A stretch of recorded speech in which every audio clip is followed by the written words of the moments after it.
नमस्कार दोस्तों, आप सबका स्वागत है हमारे इस नए वीडियो में। आज हम डिस्कस करेंगे सीआरसी आईजीसी रेगुलेशन 2023 का चैप्टर 8, 9 और 10 जो कि है cyber security, monitoring and compliance code और मिसलेनियस पार्ट से रिलेटेड। जो हमारा फॉर्मेट है वो क्वेश्चन आंसर फॉर्मेट में रहेगा।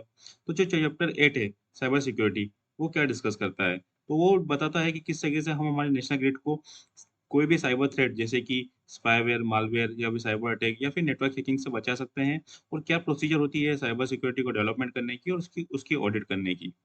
कहाँ-कहाँ पर ये एप्लीकेबल होता है, कौन से रूल्स एंड रेगुलेशन हमारे पास अभी करंट अवेलेबल है। तो जितने भी ग्रिड कनेक्टेड एंटिटीज़ हैं, उन सबके ऊपर ये एप्लीकेबल होता है। उसके साथ-साथ लोड डिस्पैच सेंटर्स जैसे कि एनएलडीसी, आरएलडीसी, एसएलडीसी, हमारे ट्रांसमिशन यूटिलिटीज़ जैसे कि CTU, STU, power exchangers, QC, QCA, SNA और इन सभी एंटिटीज़ के ऊपर यह एप्लीकेबल होता है। हमारे पास जो रूल्स एप्लीकेबल्स है वो है इन्फो आईटी एक्ट 2000, सीईए का technical standards for connectivity regulation 2007, CEA का cyber security in power sector guideline 2021 और जितने भी रिलेवेंट गाइडलाइंस और रेगुलेशन जो टाइम बेसिस पे किसी भी कॉम्पिटेंट अथॉरिटी ने निकाले हैं वो सब। अगर कोई भी ग्रिड कनेक्टेड एंटिटी में हमारे पास कोई साइबर अटैक होता है, तो उसका रिपोर्टिंग मैकेनिज़्म क्या होता है और उसमें किसको इन्फॉर्म किया जाता है? तो अगर किसी भी ग्रिड कनेक्टिविटी में कोई साइबर अटैक होता है, तो सबसे पहले एज़ पर एक्ट उसमें किसी जो रिलेवेंट गवर्नमेंट एजेंसीज़ है, उनको इन्फॉर्म करना होता है। उसके साथ ही साथ लोड डिस्पैच सेंटर्स जैसे कि एनएलडीसी और रिस्पेक्टिव आरएलडीसी और एसएलडीसी को इन्फॉर्म करना है, अलोंग विथ आरपीसीज़ और जो हमारा सेंट्रल गवर्नमेंट का कंप्यूटर इमरजेंसी रिस्पॉन्स टीम है, उसको और कमीशन को भी हमको रिपोर्ट करना होता है। नेक्स्ट हमारा 9th जो है वो है monitoring and compliance code. Monitoring and compliance code क्या डिस्कस करता है? तो बेसिकली जो भी ग्रिड कनेक्टेड एंटिटीज़ हैं, उनकी ऐसी एक्टिविटीज़ मतलब जो भी एक्टिविटीज़ वो कर रहे हैं, वो एप्लीकेबल लॉ, रेगुलेशन और पॉलिसीज़ से अलाइन है या नहीं। मतलब वो अकॉर्डिंग टू पॉलिसी या लॉ कर रहे हैं या नहीं कर रहे हैं। अगर उनमें कोई वायलेशन हो रहा है, तो उसकी रिपोर्ट करना और उसके लिए रेमेडियल एक्शंस लेना और जो भी एक्शन एक्टिविटीज़ हो रही है, उनका पीरियोडिक असेसमेंट करना। चैप्टर 9 इन सब के बारे में डिस्कशन करता है। तो कौन-सी 2 मेथड्स होती हैं मॉनिटरिंग कंप्लायंस के लिए जो यूज़ की जाती है? तो उसके लिए होती है सेल्फ ऑडिट और कंप्लायंस ऑडिट। सेल्फ ऑडिट वो एंटिटी खुद करती है एनुअल बेसिस पे और उसकी रिपोर्ट सबमिट करती है और कंप्लायंस ऑडिट ऑडिट में कमीशन ऑर्डर करता है उस पर्टिकुलर एंटिटी के लिए कोई एक्सटर्नल ऑडिट के लिए। नॉन कंप्लायंस रिपोर्टिंग और मॉनिटरिंग एजेंसीज़ कौन होते हैं? तो बेसिकली जो भी हमारा आरएलडीसीज़, एसएलडीसी और जो रेगुलेटरी कमीशंस है, यही मॉनिटरिंग एजेंसी की तरह वर्क करते हैं और अगर इन्हीं की किसी को नॉन कंप्लायंस रिपोर्ट करना है, तो कोई भी पर्सन किसी पिटीशन के थ्रू इन सब एजेंसी किसी भी एजेंसी का नॉन कंप्लायंस रिपोर्ट कर सकता है। चैप्टर 10 है हमारा मिसलेनियस पार्ट्स में।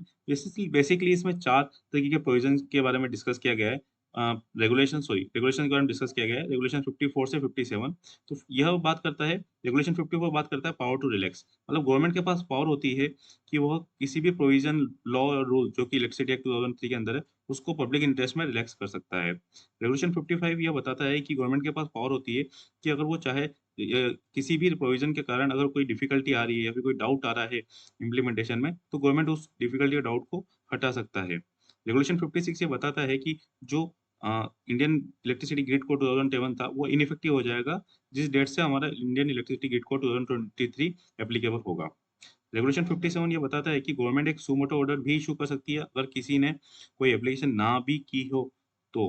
पर वो किस केस में कर सकती है? वो मतलब ग्रिड की सेफ्टी और रिलायबल ऑपरेशन के लिए ही के टाइम पे ही उस चीज़ को कर सकती है। क्या कमीशन किसी प्रोविज़न को रिलैक्स कर सकता है और ऐसा कब करता है?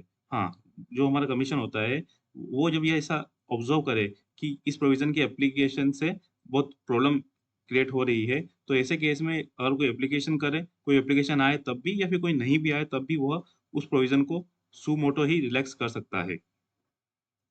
किसी भी प्रोविज़न से कोई भी डिफ़िकल्टी कब आती है मतलब उसके एप्लीकेशन से बेसिकली ये तभी होता है जब वो इनकंसिस्टेंट होता है किसी अदर कोई भी दूसरा जो स्पेसिफिक लॉ या फिर जो स्पेसिफिक एक्ट या रेगुलेशन है, उससे अगर वो इनकंसिस्टेंट रहेगा, तभी वो इस तरीके की डिफ़िकल्टी आती है। अ, जो इंडियन इलेक्ट्रिसिटी ग्रिड कोड 2010 था, उसका उसके साथ क्या होगा?